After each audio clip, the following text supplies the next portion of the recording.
Deus ele tem falado algumas coisas com a gente, mediante aquela visão que eu tive. Quem lembra da visão? Faz assim com a mãozinha. Aqui no altar. Quem não lembra? Quem não sabe? Faz assim com a mãozinha assim. Quem não sabe? O domingo Deus falou com a gente para a gente fazer uma manhã com Deus aqui e está orando. Então aqui nós começamos a orar, louvamos. E no momento aqui da oração eu tive uma visão. Uma visão que não foi uma visão estática, não foi uma visão parada. Uma visão que ela dava continuidade. Não foi um sonho, não estava dormindo, estava aqui orando. Simplesmente Deus abriu os meus olhos espirituais e eu enxerguei coisas que já conversei com muitos pastores e eles sempre dizem, cada um tem uma interpretação diferente. Por isso que eu procurei seguir aquilo que Deus vem falando comigo, né? No meu espírito eu venho pedindo discernimento ao Senhor. Mas muitos têm falado, olha pastor, essa visão que o senhor teve não foi uma visão local. O senhor teve um grande privilégio de ter uma visão global. É o que está acontecendo com a igreja no mundo. E não é só o senhor que está fazendo. Hoje eu recebi um vídeo, nem sei de quem que era, perguntando assim, pastor, você conhece esse homem? E eu falei, não conheço. A mensagem que esse homem pregou, não sei se ele é americano, a mensagem que esse homem pregou foi a mesma mensagem que o senhor tem pregado. O senhor pregou esses últimos dias, esses dias agora, e eu nem tive tempo de ver a mensagem ainda. Aí eu só olhei e vi um nome, aí coloquei para a pessoa assim, eu não conheço esse homem não. Então assim, Deus não tem falado somente comigo, não é uma revelação exclusiva, não. O Senhor ele tem mostrado a sua vontade para muitos homens de Deus. Como eu falei para vocês que nesses últimos dias, Deus ele iria abrir o seu bom tesouro e o Senhor iria mostrar para algumas pessoas o que ainda não foi mostrado. Quando o Espírito Santo falou para mim que havia revelações, que haviam coisas que o Senhor ia mostrar para esse tempo, que ainda não mostrou à humanidade, quando eu entendi que eu tinha chance de ver isso, eu falei com o Senhor assim, Senhor, então mostra-me para mim, eu estou disposto, eu quero. E eu tive essa visão de um véu suspenso, era um arco com um véu, e logo mais abaixo aparecia um cetro de bronze.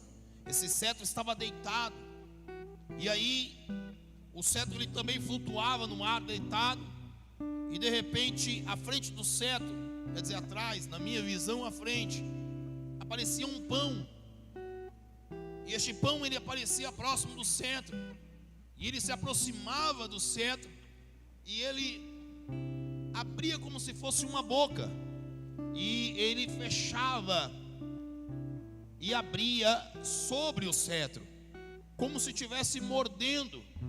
Mas na visão, era uma visão muito simples de se entender, que ali ele não estava agredindo o cetro, ele simplesmente estava fechando e abrindo a boca, não era algo agressivo. E de repente aparecia depois que continuava essa visão do pão, tipo acariciando, tipo degustando aquele cetro, aparecia um pergaminho. Quem já viu um pergaminho? Quem já viu na internet? Pergaminho era aqueles rolos que os escribas eles usavam, os antigos na lei, que era um negócio de madeira aqui, então eles enrolavam aquele papiro, tá? Onde eles escreviam a lei. Então eles tiravam aquele pergaminho, né, e apresentavam ali e liam, né, os rolos do livro da lei, e aparecia aquele rolo, aquele pergaminho, e ficava os 4 elementos: o cetro suspenso no ar, o véu suspenso no ar, o cetro deitado, o pão acariciando o cetro e o pergaminho aberto um pouco mais embaixo. E aí foi aonde o Senhor começou a falar com a gente sobre algumas coisas, algumas mensagens foi dito aqui sobre a preparação da noiva. O Senhor falou muito com a gente esses últimos dias. E de repente eu questionando a Deus, porque eu não entendi essa questão do cetro. Até que eu li na passagem aqui em Salmos 125. Salmo 125 e o verso 3: porque o cetro da impiedade não repousará sobre a sorte dos justos, para que os justos não estendam as suas mãos para cometer a iniquidade. O que o Senhor me fez entender? Que esses 4 elementos eram 4 coisas que aconteceriam à igreja nesses últimos tempos. Pela questão de nós estarmos na última dispensação, pela questão de nós estarmos levantando, construindo um ambiente do arrebatamento da igreja, eu entendi que se a igreja tivesse sido arrebatada como um instrumento de correção ao mundo, se o Senhor decidisse arrebatar a sua igreja porque o cálice da injustiça ele viesse a ser transbordado, e o Senhor falasse: não, eu não aguento mais, é agora que eu vou praticar a minha justiça, porque os povos estão sendo injustos, só praticam a injustiça, então eu vou chamar a minha igreja. Se esse fosse um instrumento para esses últimos dias, ao invés do vírus fosse o arrebatamento da igreja, o Senhor me fez entender que boa parte da igreja ficaria e não subiria. Por quê? Porque a igreja ela tem se embaraçado com as coisas desse mundo. O véu já está pronto para ser colocado na noiva, só que a noiva não está pronta ainda. Como nós pregamos nessa sexta-feira, como nós pregamos nessa sexta-feira, a noiva tem se envolvido de uma forma diferente no seu relacionamento. Ela tem trabalhado, ela tem pensado muito no serviço. Só que a noiva ela sempre quer uma remuneração, ela quer algo em troca. Muitas pessoas que vêm na igreja não vêm para orar a Deus. Uma boa parte da igreja, hoje eu falo da face da terra, uma boa parte da igreja, ela tem buscado ao Senhor em base de troca. Alguns para conseguir casamento, outros para serem curados, outros para conseguirem paz em seus lares, outros para conseguir saúde, outros para conseguir planos de carreira. São poucas as pessoas que realmente está na casa do Senhor preocupada com o evangelho. É por isso que são poucas pessoas que estão se disponibilizando para fazer a obra de Deus. Hoje eu tenho obreiros, muitos obreiros, quase 40. E hoje nós temos igrejas ainda que estão sem pastores ou sem dirigente. Por quê? Porque muitos obreiros não estão preocupados realmente com o caminhar do evangelho. Vêm, trabalham aqui, é um serviço, fazem o seu serviço como um empregado, como um servo. E como eu falei, tudo bem, não tem problema, eu respeito se você quiser ser servo. Só que na qualidade de servo, você não vai conseguir chegar em alguns ambientes, a qual um amigo, como diz a Bíblia, quando os discípulos chegaram a ser amigos, ele disse assim: não vos chamareis mais de servo, mas sim de amigos. Os amigos já conseguem entrar em ambientes já aonde o servo não consegue entrar. Por quê? Porque o amigo já é chegado. Só que é o seguinte, o amigo também só pode ficar em certos horários. Às vezes ele fica muito importuno, e às vezes tem livre acesso na casa do seu Senhor, mas tem hora que o seu Senhor não pode recebê-lo. Por quê? Porque é amigo, são horas inconvenientes. E eu respeito aqueles que querem ser amigos. Só que existe uma outra classe que já faz parte da noiva, já deixou de ser servo, deixou de ser amigo, agora é noiva. A noiva, ela tem um pouco mais de intimidade, ela já tem uma aliança com o seu noivo. Ela ainda não é esposa, ela não pode ficar todo o tempo com o seu esposo, porque ela não é esposa, ela é noiva.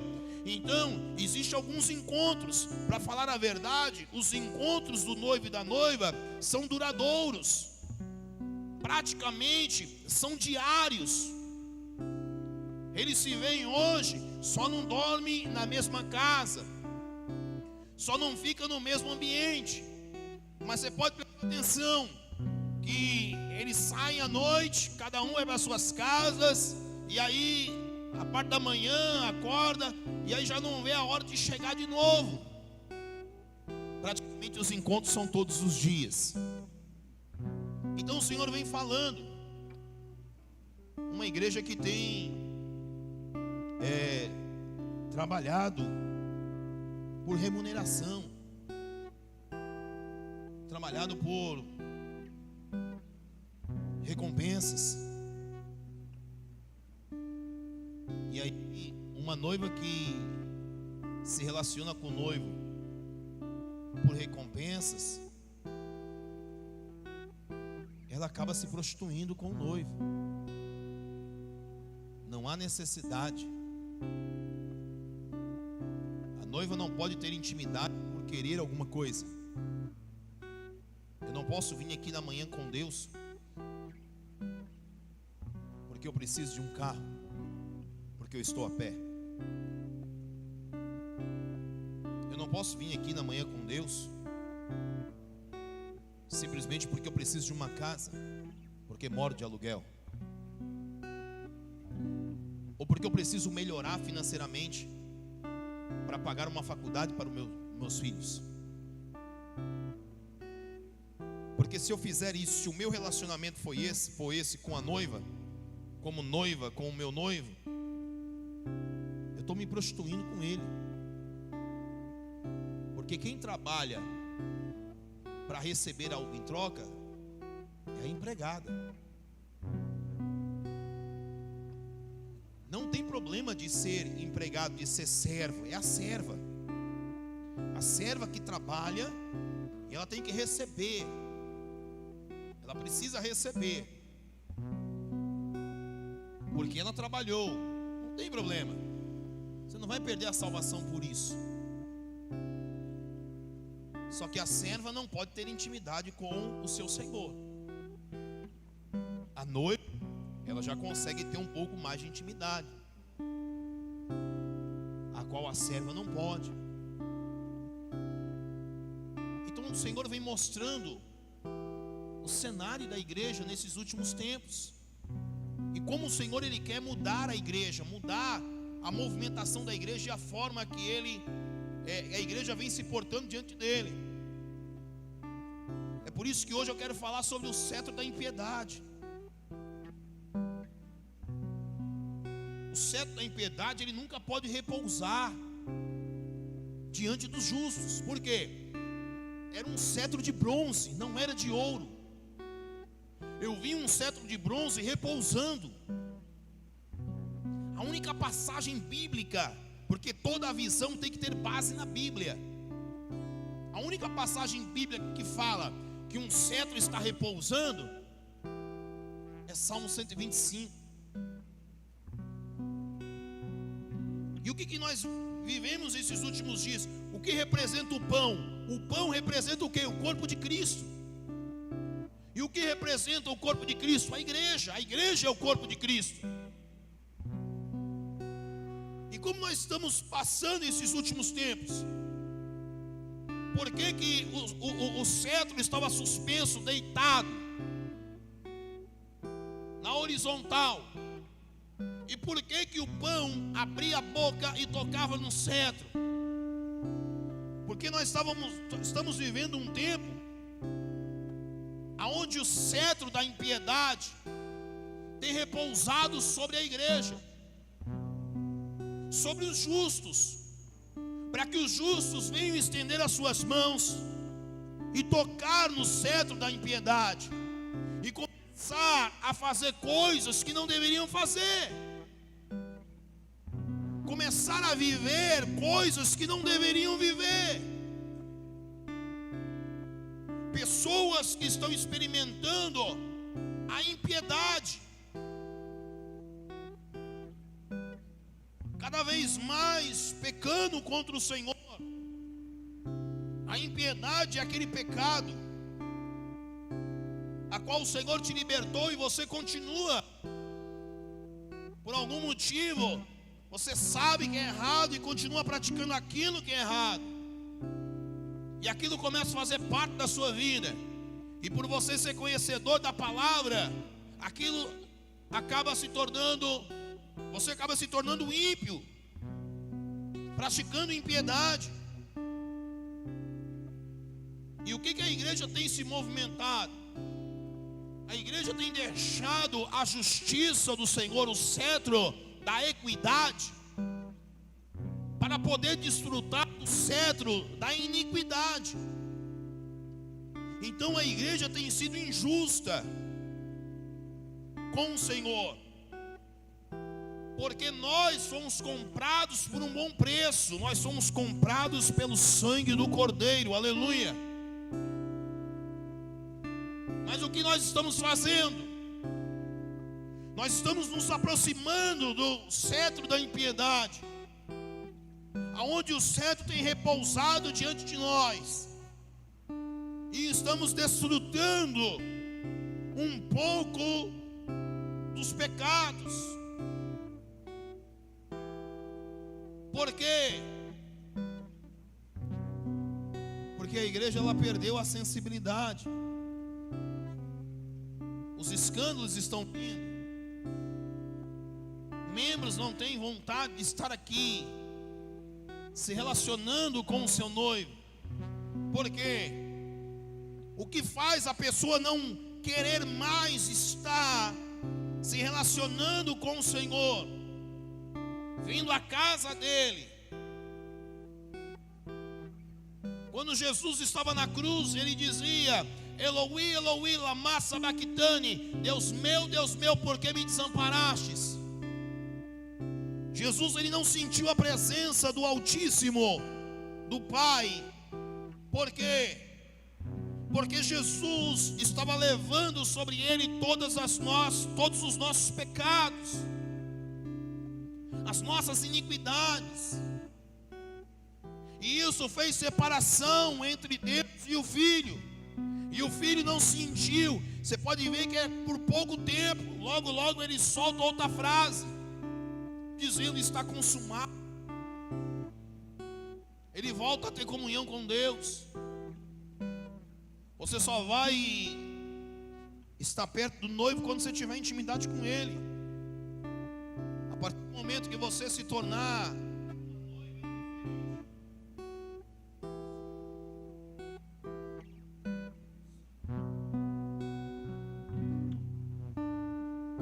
som, mexe assim, roda isso.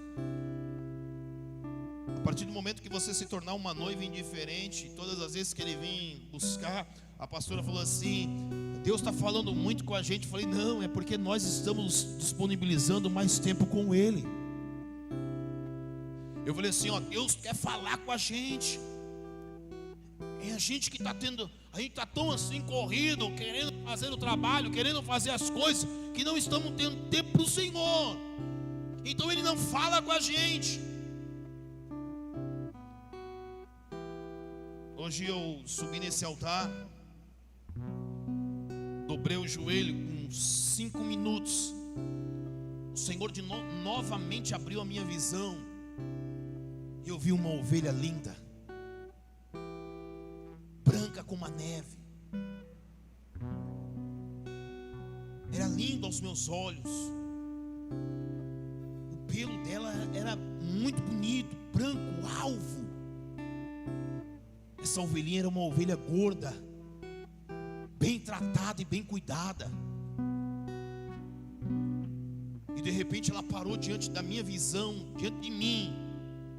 E eu vi ela de assim, atravessado, tipo olhando para cá, como se ela estivesse na minha frente, não de frente para mim, mas de lado. E de repente Eu comecei a admirar aquela visão e olhar e eu ver aquela ovelha.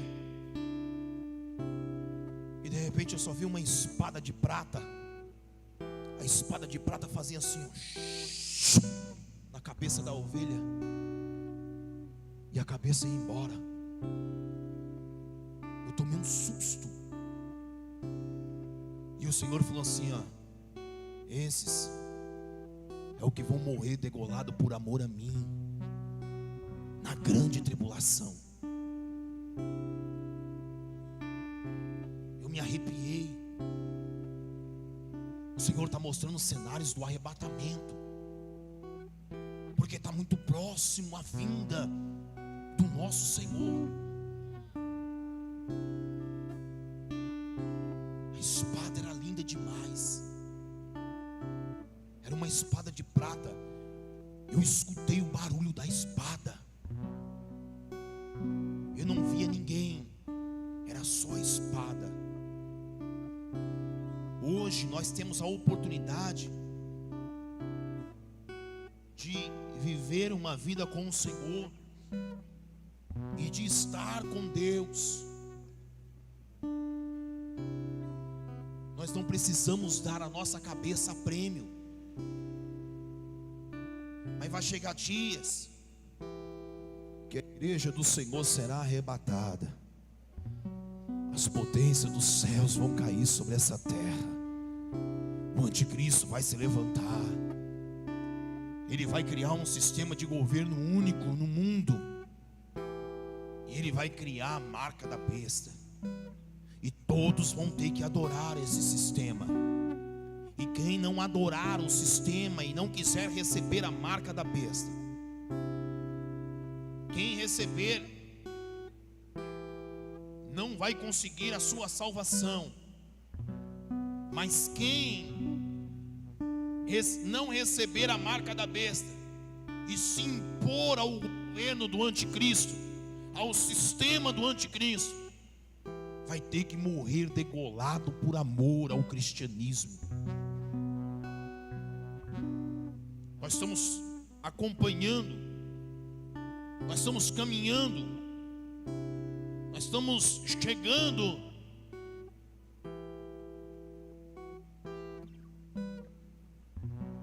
numa linha de chegada que ainda não é o final, aonde existe prêmio e aonde existe o castigo. E o Senhor está colocando diante de nós, como se fosse uma bancada, aonde Ele coloca e diz assim: olha, a fila do prêmio da salvação é desse lado, à direita, e a fila da condenação é à esquerda. E agora vós, o que escolheis? Escolheis, pois, a salvação para que venha viver. Mas se vocês escolherem a condenação, vocês vão morrer. E muitos estão morrendo porque estão escolhendo a condenação. Estamos muito próximos dos acontecimentos que a Bíblia está aqui escrito, tudo aquilo que vai acontecer. E está escrito tudo aquilo que está acontecendo nesses últimos dias. Mas a igreja está num sono profundo, aonde permite com que o cetro da impiedade venha repousar diante dela, aonde a mão tem alcançado e tem tocado no cetro da impiedade e tem usado esse cetro para trazer abominações à casa do Senhor, para trazer abominações nos lares cristãos que se dizem ser cristãos, para trazer injustiça para aqueles que estão tentando viver na justiça. O corpo de Cristo tem tocado no cetro da impiedade. E o corpo de Cristo, uma parte, entenda, uma parte está vivendo uma vida ímpia, de adultérios, de fornicações, de fraudes, de roubos, de vícios. A igreja está vivendo no tempo de amores. Ela não está vivendo no tempo do amor, mas sim de amores, tendo casos essas conjugais, permitindo com que a impiedade venha reinar. E o corpo de Cristo tem sofrido por causa disso, a cabeça tem sofrido por causa disso. A cabeça tem realmente sofrido, porque o corpo está fazendo coisas que não deveriam fazer. Muitos membros estão fazendo coisas que não deveriam fazer. Você está tocando em coisas que você não deveria tocar.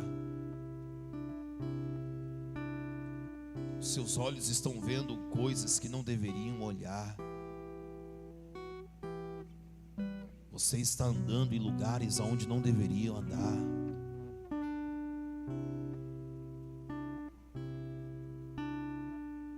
E o cetro da impiedade tem repousado diante de alguns justos. E aqueles que eram justos estão se corrompendo, não obedecem mais pastores,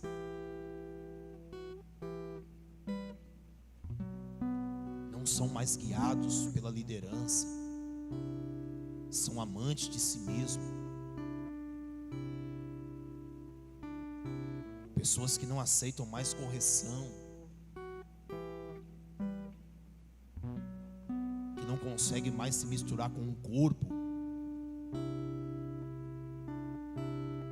Quando convocamos o corpo, uma parte do corpo não consegue vir, porque está se movimentando de um jeito, de uma maneira errada. E isso faz com que o cetro da impiedade venha repousar diante de muitos, dando a oportunidade, dando o desejo, recebendo a oportunidade de deixar o cetro da equidade, da justiça, para tocar no cetro da iniquidade e ser injusto. Deus não te chamou para você ser injusto.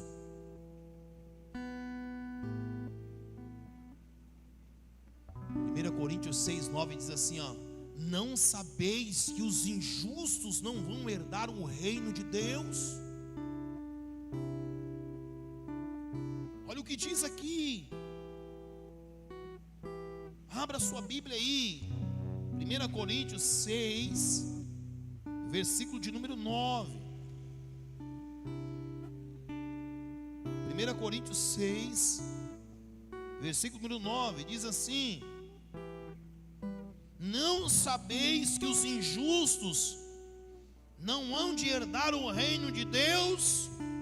Não erreis, nem os devassos, nem os idólatras, nem os adúlteros, nem os efeminados, nem os sodomitas, nem os ladrões, nem os avarentos, nem os bêbados, nem os maldizentes e nem os roubadores herdarão o reino de Deus. Então eu preciso fazer, eu preciso largar esse cetro da impiedade e correr para poder buscar a justiça de Deus, para que eu venha ser justo diante dele, para que eu possa alcançar a sua promessa, para que ele possa me selar novamente com o Espírito Santo, porque muitos de vocês acham, pelo tempo que vocês têm de crente, pelo tempo que vocês conhecem, pelo que vocês conhecem a palavra, alguns de vocês acham que a presença de Deus está sobre a vida de vocês, mas muitos de vocês não sabem que o Espírito Santo do Senhor já se retirou. Por quê, pastor? Porque vocês, alguns de vocês estão tocando no cetro da impiedade, estão vivendo uma vida ímpia. As falas são falas com palavras torpes. As atitudes não são atitudes cristãs. Estão perdendo a essência. Estão deixando a pureza de lado, a inocência. Porque hoje o irmão e a irmã não pode ser mais inocente. Porque se você for inocente, as pessoas passam a perna em você, as pessoas humilham você. Então agora, nesse sistema, você colocou na sua cabeça que você tem que ser arrogante. Você precisa dominar o seu território, lutar por aquilo a qual você conquistou e ninguém pode tomar. E aí por isso muitos têm se tornado arrogantes, amantes de si mesmo,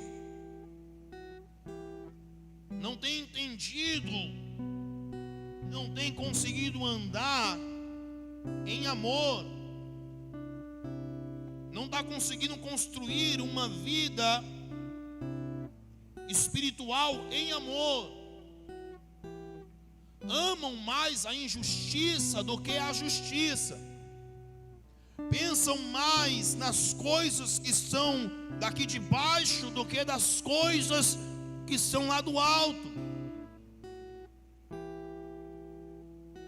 E o Espírito Santo não consegue penetrar no coração. Por quê? Porque o coração está petrificado. Não conseguem permitir com que o Espírito Santo venha ter liberdade. E aí se afastam da congregação, se afasta dos irmãos, faz o que quer, do jeito que quer, ouve as mensagens que querem ouvir, aplaudem aquilo que vai de encontro à necessidade atual.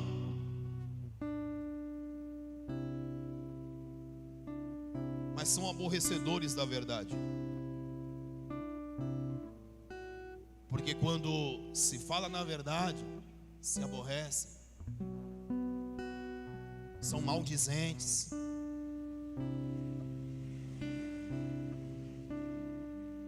Estão mudando a glória de Deus, estão mudando a verdade em mentira. Amam mais a mentira do que a verdade. É por isso que o cetro da impiedade tem repousado diante dos justos. E é por isso que os justos têm tocado e têm degustado o cetro da impiedade, têm achado bom. Não, tá bom, eu não estou afastado. Não, pastor, tá bom. É porque é muita coisa, eu não estou tendo tempo, não posso. Essa mesma movimentação que está tirando você da igreja, está tirando a presença de Deus de dentro de você. E essa mesma movimentação que vai levar você para o inferno. se você continuar desse jeito, não se arrepender do seu pecado. Essa é a mesma movimentação que está destruindo a sua vida. Só que pelo fato de trazer alegria para a sua carne, pelo fato de algumas coisas ao teu ponto, aos seus olhos, está dando certo, e você precisa continuar nessa movimentação, porque senão você não vai alcançar aquilo que você determinou no seu coração.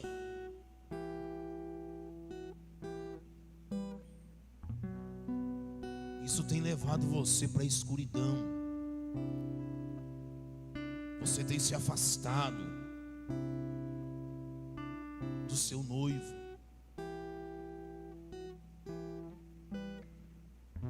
Você não tem sentido mais o cheiro dele. A Bíblia diz que quando o noivo tocava na porta, a Bíblia diz que a noiva, as suas entranhas, elas estremeciam, só de saber que o noivo estava perto. Mas isso foi só por um período, porque chegou o período do noivo tocar na porta e a noiva não sentir mais nada, do noivo virar a maçaneta da porta e perceber que a porta já está fechada, e do noivo dizer assim: abre a porta. E a noiva dizer assim: como eu tornarei a levantar, tendo eu já está. Como eu posso tornar a levantar se já estou despida? Ela não queria mostrar mais a sua nudez, a sua vergonha. Como eu posso tornar a sujar os meus pés, sendo que eles já estão limpos? Uma noiva que passou a ser indiferente com o seu noivo. Por quê? Porque tem permitido com que o cetro da impiedade viesse a repousar sobre ela. E quando existe algo perto da gente, a gente está muito próximo daquilo que é errado, o desejo de tocar e o desejo de ter é muito grande. Então a gente fica o quê?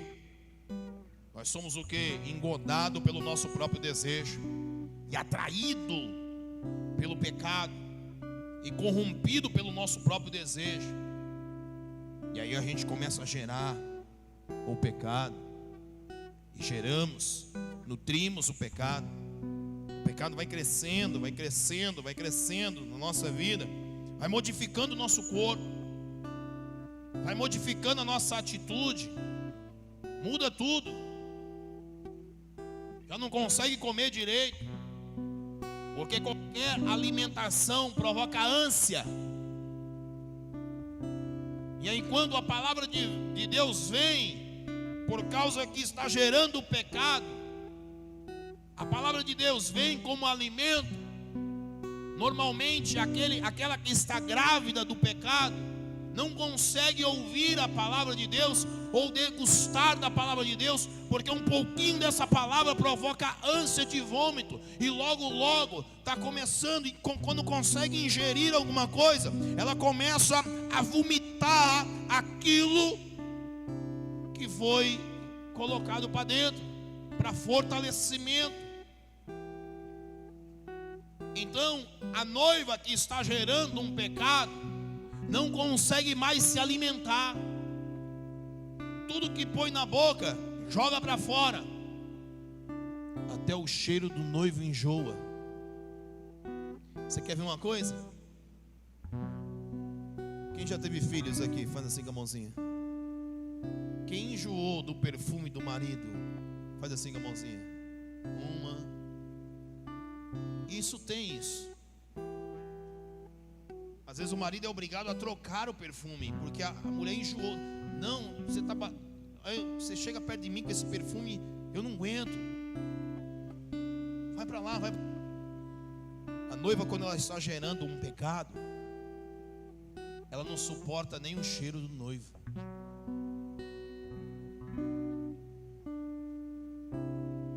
Ela não quer estar perto do noivo.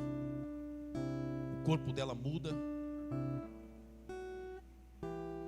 Você pode prestar atenção. Quem de vocês, quando engravidou, dormia muito? Sentia muito sono? Fazia assim, dá muito sono. Aí a noiva começa a dormir. Não vê mais a hora que o noivo sai, a hora que o noivo chega. O negócio dela é só dormir. E aí ela não quer mais comer um alimento sólido. Ela só quer comer besteira. Teve um amigo meu que a esposa dele sentiu o desejo de comer tijolo. E ele foi e trouxe, falou: mulher, como assim? Não, eu quero comer tijolo. Eu tô grávida, eu quero comer tijolo. Ele: mulher, mas espera aí que eu vou dar um jeito. É tijolo baiano. Tá bom. Ele foi lá, pegou um tijolo e deu para ela. Ela olhou e falou assim: esse aqui veio da Bahia, eu quero comer da Bahia. Ele falou: não, mulher, você está de brincadeira comigo. É. Aí a mãe teve que mandar um tijolo da Bahia para ela, pelo correio. E disse que ela sentou assim, ó. Ai, botou um pouco de água e começou a raspar e fazer um lodo. E começou a comer o tijolo. Quando a noiva está gerando um pecado, ela come qualquer porcaria. E para ela tá bom, ela se satisfaz.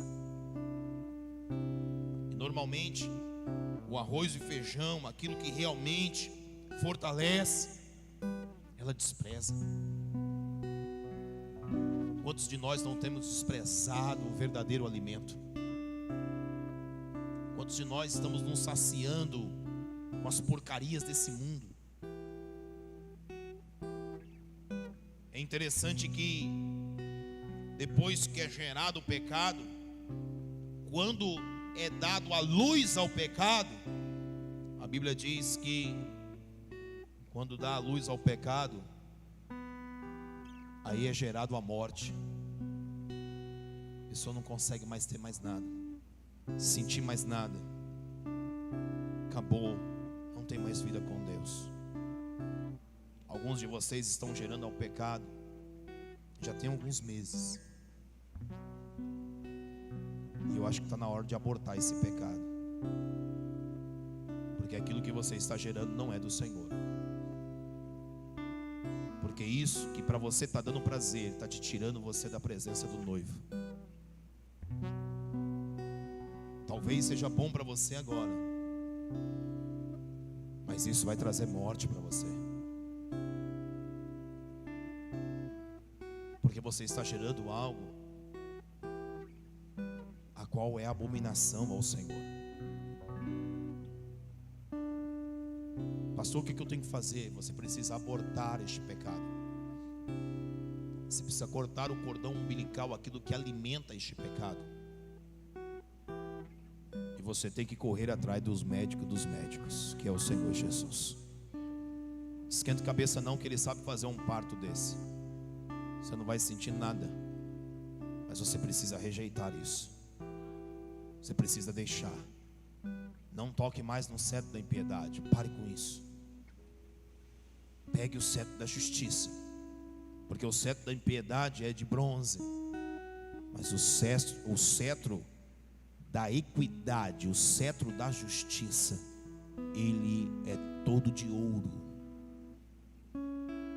porque o dono dele é um rei.